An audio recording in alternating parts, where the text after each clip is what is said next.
like 200 some thousand followers or something after standing up for Caitlin Clark after her being bullied game after skin color and her heterosexuality. Because, trust me, if these women, if they could really third in Paige Becker's, I'm sorry, go ahead. All right, so this is a fascinating discussion. I must tap in. Doesn't know what to do with that because they may actually have a chance to be on the map because of Sophie Cunningham, a sixth man who. What is your point? Exactly. And that's Sophie Cunningham right now. Is a name, and she represents you. And so that behavior is an extension of you. So your act. Right out of the gate, the panel lays out Sophie Cunningham's rise. She came into the league with a couple 100,000 followers, stood up for Caitlin Clark game after game, and blew past 1 million after one viral fight. My take, that's not luck. That's the fastest, cleanest case study in modern sports marketing. A bench player turning one moment of loyalty into a UFC ring card appearance and a genuine solo brand. Whether or not you like how she got there, the numbers don't lie, and that's exactly what the rest of this panel can't stop arguing about. Night against Phoenix when she was doing the porn.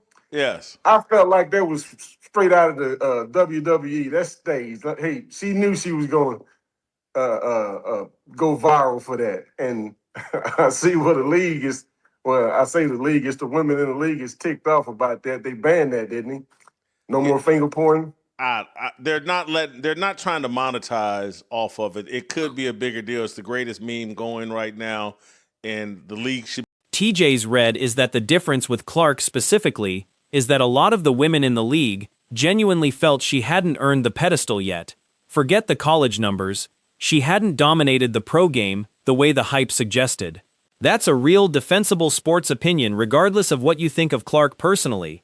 Rookies and young stars getting resentment before they've paid dues is one of the oldest storylines in any pro league, and it's worth taking seriously instead of dismissing outright. Because of who she is, her skin color, and her heterosexuality. Because, trust me, if these women, if they could really be heard what they're saying, she was banging the owner of some team, and and y'all want to celebrate this girl. Trust me, they got a lot of negative things to say about Sophie Cunningham. Then it pivots straight to jealousy. The idea that Cunningham built superstardom without ever starting a WNBA game, and that a guy like Steve Kerr genuinely couldn't care less about who's coming off the bench in Middle America. That's a spicy take, but it's also just an honest description of how uneven attention is in pro sports. Role players in small markets rarely get this kind of spotlight, which is exactly why this story is unusual enough to cover in the first place.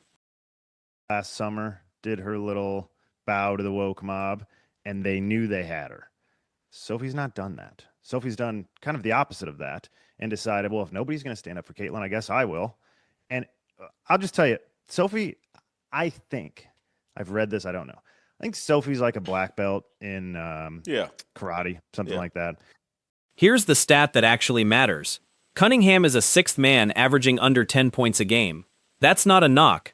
That's just box score reality.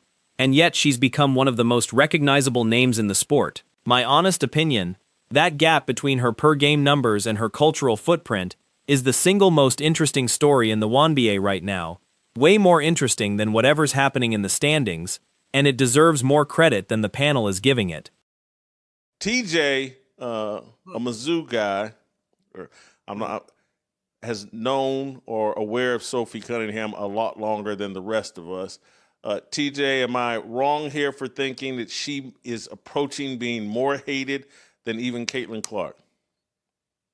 No, you're not wrong. I think she's already more hated than Caitlin Clark. I think Caitlin Clark showed her weakness when she was at.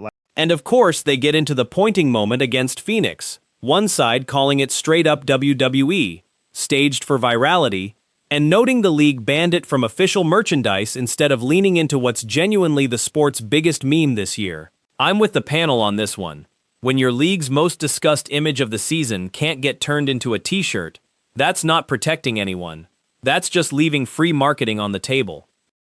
She grew up in Columbia, Missouri. She went to, Rockbridge High School. She's kind of a good old girl. She's not, it's like in that ESPN article that came out today, they had her claiming like she doesn't want to go on her politics right now, but they're like, everybody says I'm a MAGA Barbie and all that.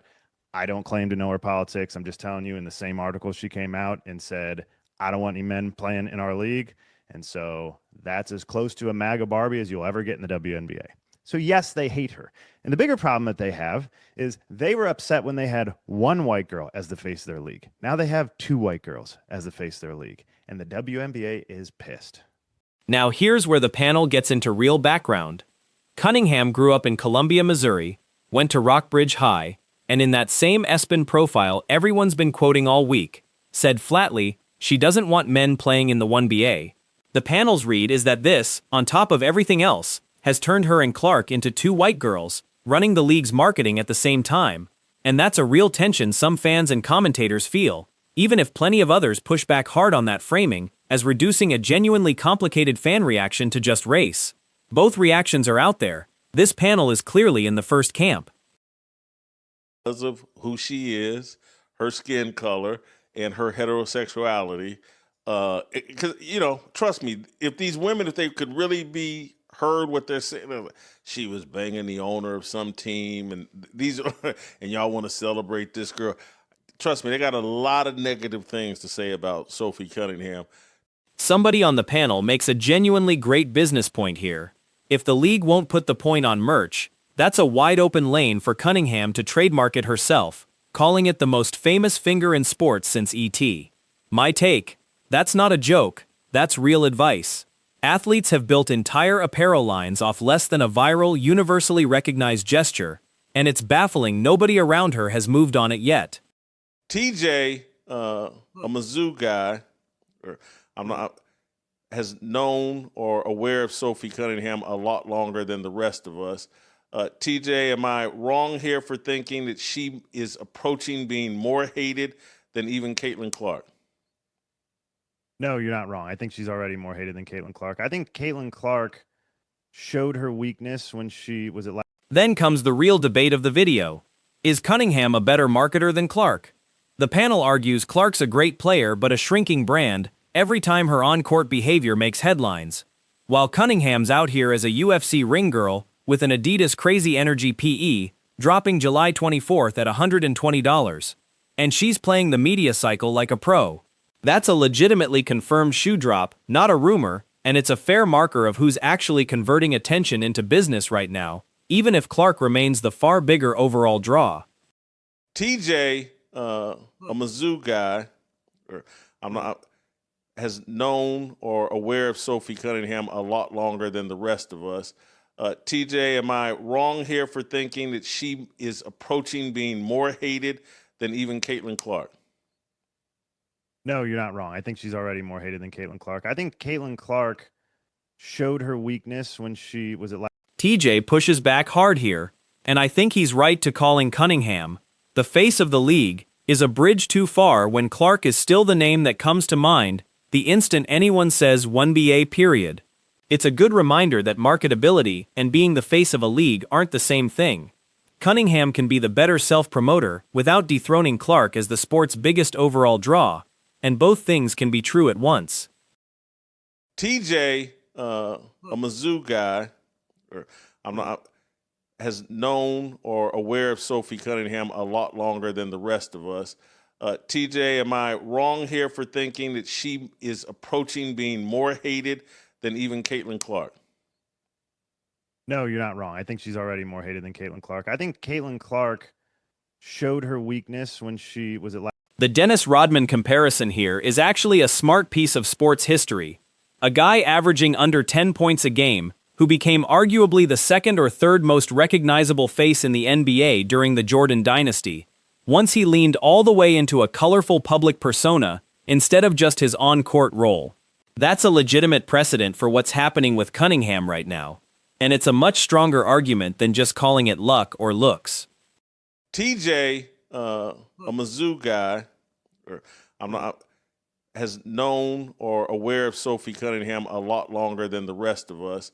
TJ, am I wrong here for thinking that she is approaching being more hated than even Caitlin Clark? No, you're not wrong. I think she's already more hated than Caitlin Clark. I think Caitlin Clark showed her weakness when she was at. Then it gets personal. One panelist says flat out that if he had a daughter, he'd rather she model her behavior after Cuningham than Clark, while being clear he's not calling Cuningham perfect. That's obviously a subjective parenting take and not everyone's going to agree with the comparison, but it captures something real about this whole debate. A lot of this isn't really about box scores at all, it's about which public persona people find more admirable off the court.